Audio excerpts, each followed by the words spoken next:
اسی طرح فرضوں کے علاوہ جو نمازیں ہیں ان میں سے ایک نماز وتر کی نماز کہلاتی ہے، اور یہ نماز عشاء کی نماز کے بعد صبح فجر کی اذان تک پڑھی جا سکتی ہے۔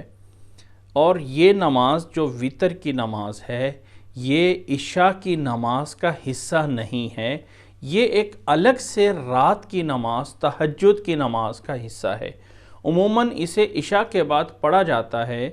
اس لیے کہ اس کی اہمیت زیادہ ہے، یہ رہ نہ جائے، وگرنہ اصل اور بہتر یہی ہے کہ وتر کی نماز کو جتنا لیٹ کر کے پڑھ سکتے ہیں اتنا ہی بہتر ہے۔ اور یہ جو وتر کی نماز ہے یہ فرائض میں سے نہیں ہے، بلکہ اللہ کے نبی صلی اللہ علیہ وسلم کی سنن میں سے ہے، سنتوں میں سے ہے۔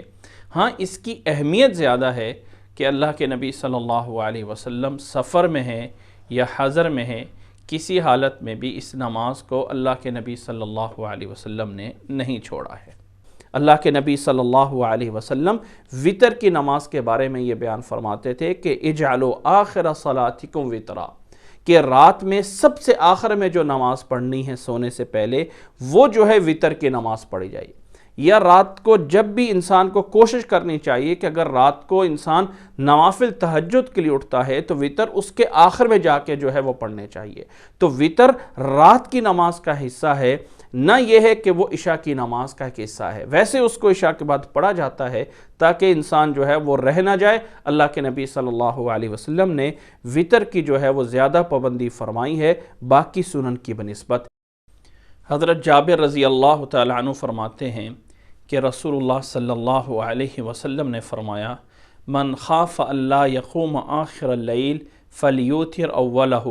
ومن طمع ان یقوم آخرہ فلیوتر آخر اللیل۔ امام مسلم رحمہ اللہ نے 755 نمبر پہ اس حدیث کو بیان فرمایا ہے کہ جس شخص کو یہ خوف ہو کہ رات کے آخری حصے میں وہ نہیں اٹھ سکے گا، اسے چاہیے کہ رات کے شروع میں ہی وتر کی نماز پڑھ لے، اور جس کو یہ طمع لالچ ہو کہ رات کے آخری حصے میں وہ اٹھے گا تو اسے چاہیے کہ وتر کو بھی رات کے آخر میں جو ہے وہ پڑھا جائے۔ یہ وتر کی نماز جو ہے یہ کم از کم 1 رکعت ہے، اور زیادہ سے زیادہ اللہ کے نبی صلی اللہ علیہ وسلم نے 9 رکعات 11 رکعات بھی وتر کی نماز جو ہے وہ ادا فرمائی ہے۔ وتر کی نماز 1 رکعت پڑھی جائے، وتر کا معنی بھی ایک ہی ہے، اور اگر اسے 3 رکعات پڑھے جائے یا 5 رکعات یا 7 رکعات یا 9 رکعات، تو اس کے پڑھنے کا طریقہ یہ ہوتا ہے کہ بہتر اور افضل یہ ہے کہ 2 رکعتیں پڑھ کے الگ سے سلام پھیر لیا جائے اور 1 رکعت کو الگ سے پڑھ لیا جائے۔ اسی طرح اگر 5 رکعات وتر پڑھنے ہوں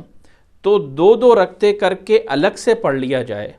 اور آخر میں 1 رکعت کو الگ سے پڑھ لیا جائے، 5 رکعات وتر کی ہو جائیں گی۔ اسی طرح اگر 7 رکعات پڑھنی ہو تو 6 رکعات 2 کر کے الگ پڑھ کے اور آخر میں 1 رکعت الگ سے پڑھ لی جائے۔ اسی طرح کر کے 9 رکعات وغیرہ بھی انسان پڑھ سکتا ہے۔ اور اگر انسان اس کو مسلسل ایک ہی سلام کے ساتھ پڑھنا چاہے تو انسان ایک ہی سلام کے ساتھ پڑھ سکتا ہے، 3 رکعات بھی، 5 رکعات بھی، 7 رکعات بھی، 9 رکعات بھی ایک ہی سلام کے ساتھ پڑھی جا سکتی ہیں۔ لیکن اس کی کیفیت یہ ہے کہ درمیان میں کوئی تشہد نہیں ہوگا۔ 2 رکعتیں پڑھنے کے بعد سیدھے کھڑے ہو جائیں گے اور پھر تیسری رکعت پڑھ کے پھر جو ہے وہ تشہد کے لیے بیٹھیں گے۔ حضرت ابو ہریرہ رضی اللہ تعالیٰ عنہ فرماتے ہیں کہ رسول اللہ صلی اللہ علیہ وسلم نے فرمایا کہ لا توتروا بثلاث تشبہوا بصلاۃ المغرب، کہ 3 رکعات وتر کی اس طرح نہ پڑھو کہ اسے مغرب کے مشابہ کیا جا رہا ہو، اس لیے مغرب کے مشابہ نہیں کر سکتے ہیں، درمیان والا تشہد جو ہے وہ نہیں پڑھا جائے گا۔ بہتر یہ ہے کہ 2 رکعتیں پڑھ کے سلام پھیر کے 1 رکعت جو ہے وہ الگ پڑھ لی جائے، یہ بہتر ہے۔ اور اگر 5 رکعات پڑھنی ہے یا 7 رکعات پڑھنی ہے یا 9 رکعات پڑھنی ہے تو ہر رکعت کے بعد کھڑے ہو جائیں گے اور آخری رکعت سے پہلی رکعت میں اتحیات پہ بیٹھیں گے اور پھر اس سے کھڑے ہو کر آخری رکعت کو پڑھا جائے گا۔ یہ طریقہ ہوگا جب 5 یا 7 یا 9 رکعات وتر کی پڑھنی ہے۔ اور اگر 3 رکعات پڑھنی ہے تو کوئی تشہد نہیں ہوگا، تیسری رکعت کے بعد کھڑے ہو جائیں گے اور کھڑے ہونے کے بعد تیسری رکعت پڑھ کے پھر آخر میں ایک تشہد کیا جائے گا۔ یہ ہے اللہ کے نبی صلی اللہ علیہ وسلم سے وتر کی نماز پڑھنے کے رکعات کے طریقے۔ اور اس وتر کی نماز میں جو اللہ کے نبی صلی اللہ علیہ وسلم سے امام ترمذی رحمہ اللہ نے جو قراءات یعنی جو پڑھنا اس میں بیان فرمایا ہے، بہتر یہ ہے کہ 3 رکعت پڑھنی ہے وتر کی۔ تو پہلی رکعت میں سورۃ الاعلیٰ سبح اسم ربک الاعلیٰ، اور دوسری رکعت میں سورۃ الکافرون قل یا ایھا الکافرون پڑھی جائے، اور تیسری رکعت میں سورۃ قل ھو اللہ احد یہ جو ہے وہ پڑھا جائے۔ یہ اللہ کے نبی صلی اللہ علیہ وسلم سے بہتر امام ترمذی رحمہ اللہ نے اسی کو بیان فرمایا ہے۔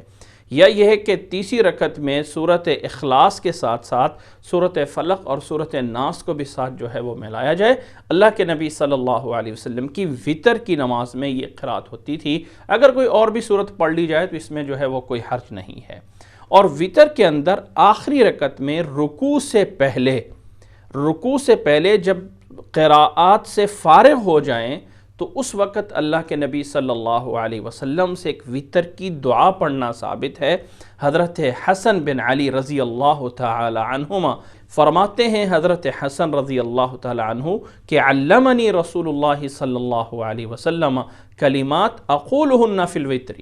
کہ اللہ کے نبی صلی اللہ علیہ وسلم نے وتروں میں پڑھنے کے لیے مجھے یہ دعا سکھائی تھی، اللہم اہدنی فی من ہدیت وعافنی فی من عافیت وتولنی فی من تولیت وبارک لی فیما اعطیت وقنی شر ما قضیت انک تقضی ولا یقضى علیک وانہ لا یذل من والیت ولا یعز من عادیت تبارکت ربنا وتعالیت۔ اور یہ دعا نبی صلی اللہ علیہ وسلم سے صرف یہاں تک ہے، اس میں کچھ اور بھی الفاظ بیان کیے جاتے ہیں، لیکن جو مسنون دعا ہے وہ اللہ کے نبی صلی اللہ علیہ وسلم سے صرف یہاں تک اور اتنی ہی ہے۔ جو وتر میں اللہ کے نبی صلی اللہ علیہ وسلم سے امام ابو داود نے 1425 نمبر پہ اس کو جو ہے وہ بیان فرمایا ہے۔ تو یہ والی دعا رکوع سے پہلے قراءات پوری کر کے بغیر ہاتھ اٹھائے ہوئے، بغیر کوئی اور عمل کیے ہوئے، سیدھا قراءات کے بعد اس دعا کو پڑھا جائے، اور بہتر اور افضل یہ ہے کہ آہستہ خاموشی ہی سے اس کو دعا کو پڑھا جائے، اور پھر اللہ اکبر کہہ کے ہاتھ اٹھا کے رکوع میں جو ہے وہ چلے جائیں۔ اس طرح کر کے نماز کو پورا کر لیا جائے۔ اور یہ بھی جائز ہے کہ آخری رکوع کے بعد کھڑے ہو کر پھر جو ہے اس دعا کو پڑھا جائے، اور رکوع کے بعد جب کھڑے ہو کر یہ دعا پڑھی جائے گی تو پھر اس وقت اجازت ہے جو بھی دعائیں پڑھی جائیں، کیونکہ پھر وہ قنوت نازلہ کی جاتی ہے۔ قنوت نازلہ میں رکوع کے بعد بہت ساری دعائیں، جو بھی انسان دعائیں چاہیں وہ کر سکتا ہے، وہ وتروں کے اندر رکوع کے بعد ہوگا۔ رکوع سے پہلے اگر دعا پڑھنی ہے تو وہ صرف یہ دعا پڑھی جائے گی، اور رکوع کے بعد اگر یہ قنوت کرنا ہے تو پھر جو ہے وہ کوئی بھی دعائیں جو ہے وہ پڑھ سکتے ہیں، جس میں یہ دعا بھی پڑھ سکتے ہیں۔ اور یاد رکھیں کہ بہتر یہ ہے کہ رکوع سے پہلے اس دعا کو پڑھا جائے، یہ ہے اصل وتر، اور رکوع کے بعد جو دعائیں ہوتی ہیں وہ قنوت نازلہ کی کیٹیگری میں چلی جاتی ہیں، اس طرح بھی جو ہے وہ جائز ہے، لیکن بہتر رکوع سے پہلے ہی ہے۔ اور یہ بھی بات ذہن میں رکھ لیں کہ یہ دعا ایسا نہیں ہے کہ یہ دعا اگر نہیں پڑھی جائے گی تو وتر نہیں ہوں گے، نہیں، اگر یہ دعا نہ بھی پڑھی جائے تو تب بھی وتر ہو جائیں گے۔ اللہ کے نبی صلی اللہ علیہ وسلم نے اپنے وتروں میں اس دعا کو پڑھا بھی ہے اور نہیں بھی پڑھا ہے، اگر جان بوجھ کے بھی چھوڑ دیں تو تب بھی وتر کی نماز جو ہے وہ شمار ہو جائے گی۔ وتر کا معنی صرف یہ ہے کہ طاق پڑھنا، 1 3 5 7 9 پڑھنا، یہ وتر کا مفہوم ہے۔ دعا نہ بھی پڑھی جائے تو وتر پھر بھی ہو جائیں گے۔ ہاں، بہتر اور زیادہ ثواب یہ ہے کہ دعا کو جو ہے وہ پڑھا جائے۔ اللہ تعالی ہمیں سمجھنے کی توفیق عطا فرمائے۔